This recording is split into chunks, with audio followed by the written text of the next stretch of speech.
Hi there, my name is Pete Seibert. I'm the CEO of the Independent Seaport Museum, and we're currently featuring a number of items in our collection that help to tell the story of the U.S. Navy. Why? Because this is the 250th birthday of the Navy in the month of October. And so all throughout October here at the Seaport Museum in beautiful downtown Philadelphia, we're going to have special things to see and to do. One of the things that we wanted to do was to showcase some items in our collection that relate to the story of the Navy over the last 250 years and maybe share some interesting stories. One of which is this revolver.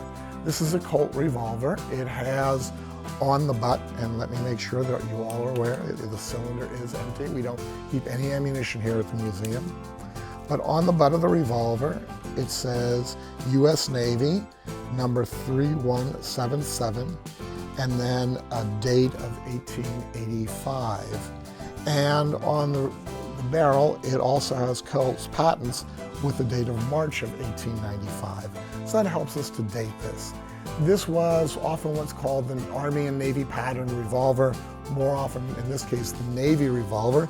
It's a .38 caliber revolver, and it's fairly basic, as most people would recognize, to most revolvers even today, with one big exception. And that exception, I'm actually going to use another example to point out.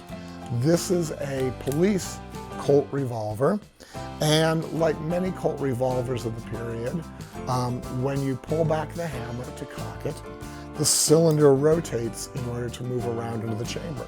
And the cylinder rotates clockwise, it goes that way.